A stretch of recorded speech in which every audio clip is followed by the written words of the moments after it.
sitting at home. Looking for Video Bros. Guess you could call us Video Bros. Video Bros. They're doing a hell of a lot better. It's not about the graphics, it's about the quality and the content that you're getting. And yes, you can make quality content with a 4K system, but it's not needed though. It's more about the experience. Because if you scale back the resolution on any game, and on any game, say if a game is ran at 720p, just because, and you have a console that can push out 1080p no problem, you can put so much into it though. You can literally put so much into it though. Just like if you had a 4K system that can do true 4K, you can scale it back at 1080p. It'll still look fucking beautiful if you do the right lighting and the textures right and everything, and you get everything good, and it'll look amazing. You don't need a 4K system, and I've said this before. They're just wasting. Microsoft is wasting their resources on a system that boasts true 4K, which technically it's not going to be true 4K for everyone, because not many people are going to be able to hit that performance because it's going to come at a cost at the same time. Yeah, Rich from Tech USA did a whole video saying that unfortunately he was right. The system is not going to be true 4K like they're claiming it to be. Like, I'm sure the graphics are going to look great, and the system's going to be, of course it's going to be a powerful console. But they were completely boasting and saying it's going to be 4K, and they constantly threw that term around at the E3. It's not going to be like that. So they fucking lied. Well, how do you know that? Rich from Tech USA did a video talking about it, and like the reports and everything. Like, so technically the system's not going to be 4K like people were thinking it would be. That's the thing, because that's the thing. You cannot. And plus, even if it was going to be 4K, I think they would charge like a hell of a lot more for the console because of that. Like, put it this way, it would probably cost so much more if it was true 4K. Put it this way, I'm saying this right now. If you have an Xbox, any time you're watching this video, and you have an Xbox One X that can do true 4K, make sure that it's not sitting on your fucking desk or your dresser drawer or wherever the hell you put it, on your TV, whatever table you have it sitting on. Make sure it's not fucking melting right now. Just because if it's melting and if it's melting, like literally melting right now, you have a true 4K system. I don't know where you got it from, but in a console that's smaller than the Xbox One S, just think about this. It's smaller than the Xbox One S, the smallest Xbox they ever created. It has true 4K. This is what they're saying here. It has true 4K, and they have a vapor chamber cooling system. Not liquid cool, a vapor chamber cooling system, which is different because it takes air into it. So from weird fucking way, I don't know the whole mechanics behind air cooling and whatnot, and the special way that you can actually do it. Because one company can do it better than the other, this and that, blah blah blah. They think theirs is better and whatnot, and I'm sure that they know what they're doing with that whole thing. Because yes, they wouldn't sell a console like that without it wanting to overheat. Because if it overheats, then you got a fucking real problem in your hand where you're sitting, where like if you had a laptop or something and you're fucking putting it on your lap and your balls are on fucking fire because you can't understand how to fucking cool a system down.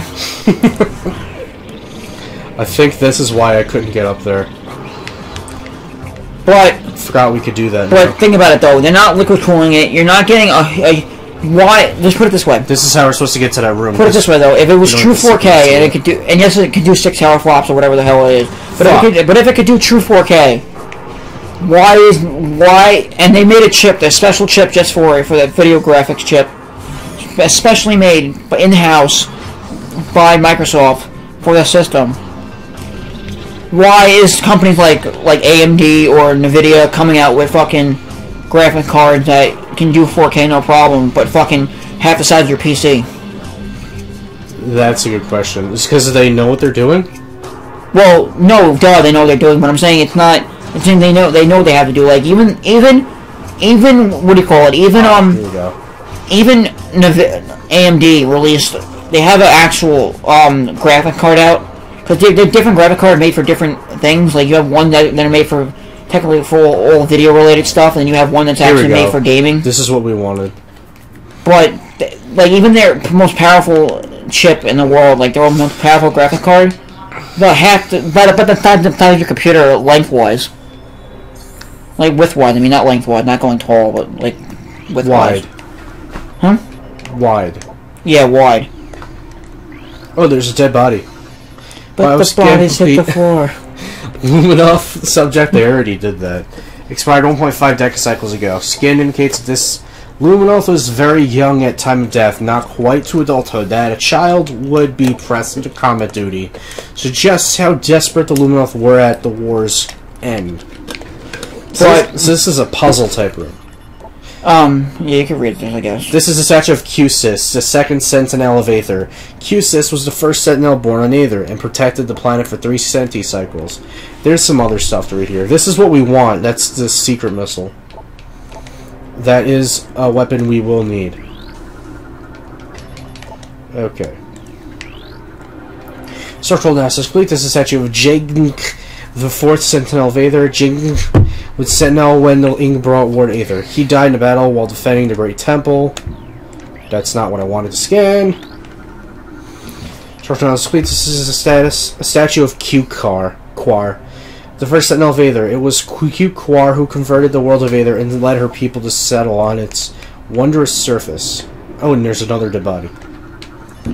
What? That fuck. Come on. Surviving weak charges and dead for 1.5 decacycles. Subject was an elderly Luminoff. Approximate age is 4.2 centicycles. An advanced age did not keep him from defending the site or engaging in combat, however. Skin that. So, yeah, you can continue. I'm just gonna figure out how to solve this puzzle to get this thing open. But, yeah, you can read. Talk, sorry. Alright, so... in conclusion... Oh, I did that one. Don't expect a console that's as small as an Xbox One X to be the smallest Xbox ever created, put it that way, besides the Xbox 360 Slim and the Xbox 360. But I'm saying, if you're going to find a console that small, that's probably... I don't know how size comparison to the PS4 Pro, but if you get a console that small, boasting only claims, don't expect it to be 4K, because 4K in that kind of capacity, real 4K in that capacity, you're going to melt your fucking... melt your TV or something. Melt the box. But... So you're saying that this is just their snake oil? It's just one of the things where it's like, yes, it's going to be more powerful than the PS4 Pro, but it's not needed. It's just something that they could shove out there because you could definitely just buy a fucking Xbox One S and be happy because it does 4K upscaling and everything like the PS4 Pro, technically, but not in the same capacity. Like the PS4 Pro is going to be better, but at the same time, Xbox One S and PS4 Pro are doing both 4K upscaling, and then you have Xbox One X doing true 4K, or as close as you can get to it, better than the PS4 Pro, but it's not true 4K, so don't think about that way. Don't think about everything you hear. Look, do your research.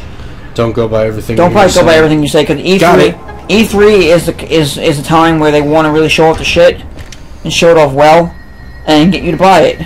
It's not all about presentation, not 100% about true facts.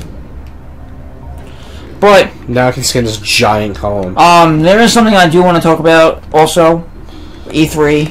We're gonna move over to, because I don't know, I didn't watch a lot about E3 about Microsoft, so I couldn't tell you. Me neither. But I can tell you this much. Just the games that I cared about. I can tell you this much now. Secret launcher. And also, it's gonna be it's good and bad news at the same time now. We got our latest trailer for Kingdom Hearts 3.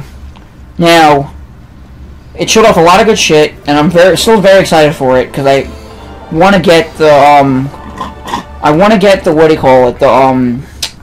I have 1.5 remix. I still need to get 2.5 remix, and I still got to get 2.8. I never played any of them because they were only on PS3, but Jared said that they got ported to PS4 now. Yeah, that's another thing. I don't understand. I really don't understand it at all. It makes no difference. It's not like you're enhancing it any more than it really was on the PS. See these little things? Yeah. Now we can do this. And go through purple doors. Now you can launch 5 missiles at once. And yes, you can use them on boss fights. Now, it's helpful. Now, when I said this is going to be good news and bad news, is that yes, we are getting a Kingdom Hearts 3. Don't know when still. No one knows when. But, put it this way now. We, a year ago, at E3... Oh, was it E3? Yeah. Yeah. No, I don't know if it was E3 or it was at something. But we got our first look at the Final Fantasy VII Remake. I believe it was E3. I'm pretty sure it was. Now, when the time that Final Fantasy Final Fantasy VII, the remake was coming out, being shown off, they were still in development of Kingdom Hearts. Now, just put it that way. And this is now a year later, and we're still in development of Kingdom Hearts 3. We're not getting it in 2018. Don't expect it, because if it is in any way in capacity coming out in 2018, be my guess. But if that game is not coming out, I'm probably shooting for 2020. I was gonna say 2019, 2020. 2020 only because this is the reason why. You have an entire team, not an outsourced company inside of your company. Square Enix did not go out to another third-party developer inside the company that they own and say, I want you to help us develop Kingdom Hearts 3. They said, no, we're doing it all by ourselves, in-house development. Now, that's a good thing, because they've been doing that since the other Kingdom Hearts, and they've been working their asses off, but they haven't got a lot done with it, though. They really, even the creator of Kingdom Hearts, or the one that's working on Kingdom Hearts 3 now, has said he hasn't really been working to his true potential and getting a lot of shit done for the game. But, now guess what? There's now, and this happened like a month or two ago, they had to pull out the development team of Final Fantasy VII Remake and bring it into in-house. The same exact team working on Kingdom Hearts 3. So they're working on 2 games then? They're working on 2 games and trying to get these games out as soon as possible. It ain't gonna happen. And they're trying to do 2018, but it ain't gonna happen. That's as much of a pipe dream as someone loving me. That's what I'm thinking. And just think about this for a second. Even though that we have a lot of to go for Kingdom Hearts 3 already, for all the trailers that we've seen, and a lot there already, this game has been in development since Kingdom Hearts 2 ended. And that's final production of the last game ever made, and the last copy of it. And that game came out 11 years ago. Yeah, I'm saying that they haven't really been like going crazy about it, but it's been working for 11 years. Not into the capacity that's been being worked on now, but it's been being worked on for 11 years. So think about that. You've got 11 years and now about 2 years of development that really pushed it forward into getting out there, and it's still not come out. It's gonna come out. It will come out, because this game is the biggest fucking game that's ever gonna be created, and it's gonna be one of the craziest things ever. But at the same time, just don't expect it to be coming out, because anytime soon with the Final Fantasy remake, and especially if Final Fantasy VII is supposed to be an episodic game, not a fucking RPG type one linear story game. I actually wouldn't mind it being that, but I mean, they gotta do it right. They gotta be like, I don't know if they're why can't you just take the game and just remake it? Like do what Activision did with Crash Bandicoot. Just take the game and just remake it. Like, just don't, remake it, keep it originally in HD, you know what I'm saying? I know what you're saying. But why do you have to make the game episodic, though? It's that's not any part of Final Fantasy, though, at all. Because they want to do it kind of like what Telltale Games is doing and stuff. Yeah, I know, but at the same time, it just seems bad, because you have to wait. You have to wait for over a year or months before each episode is released, and that's just a way to get a cash grab.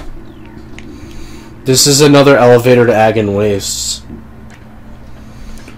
Just letting you know that. That's pretty cool. And now, I'm going to talk about something that I found out after E3, but it also ties into E3, and I think I want to take Ubisoft and punch them in the goddamn face.